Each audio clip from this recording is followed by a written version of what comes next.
Dare to be wise. From Epistles 1.2.40, one of Horace's literary letters.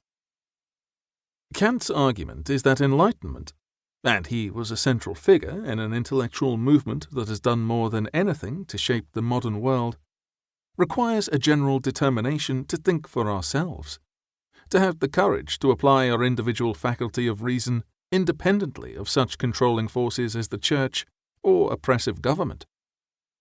Horace's epistles typically direct advice at young men with ambitions to rise in Roman society, but in a deeper sense, Horace had come to represent a model of mature, independent, worldly wise living. This image of Horace, as we shall see, required quite a selective reading of his poetry. But the key point is that, besides being one of the most celebrated of the ancient writers of Europe and its diaspora in modern times, Horace has exerted a more tangible influence on lives lived than any other pagan writer from antiquity.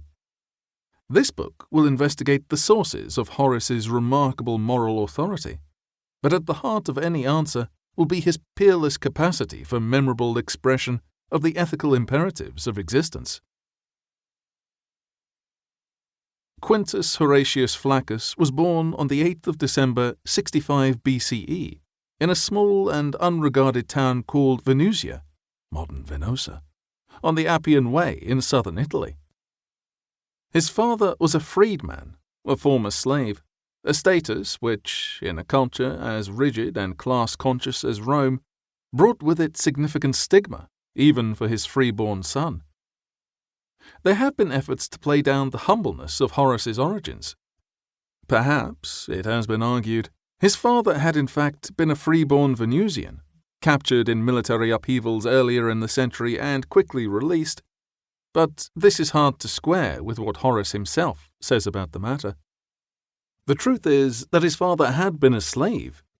We know nothing at all about his mother, but the same is likely to be true of her too. But he had the ambition to refuse to let his talented son be inhibited by this accident of birth.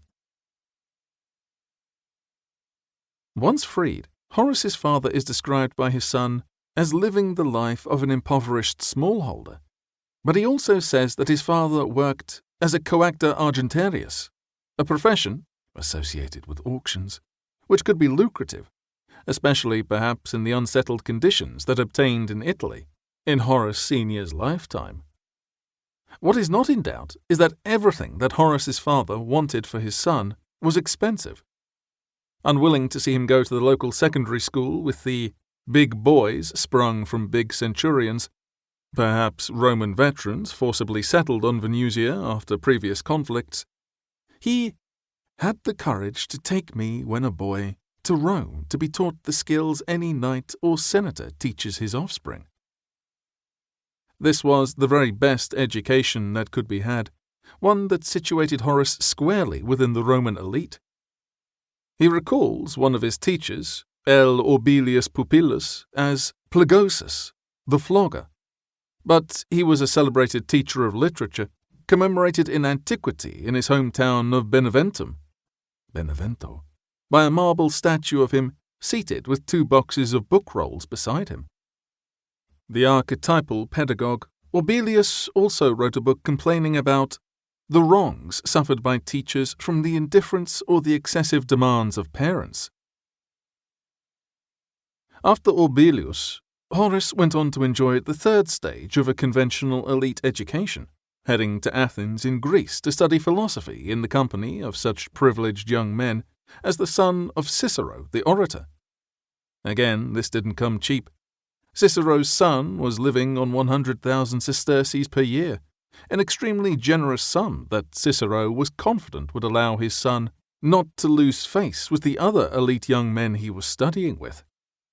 Had Horace's father made enough money to pay for Orbilius's teaching and maintaining appearances in the groves of Academe? Or had the evident brilliance of the young Horace itself opened doors? All we can say is that it is hard to square the education that Horace enjoyed with his insistence that his father was not a rich man, and there is much that we do not know about Horace's rapid social ascent.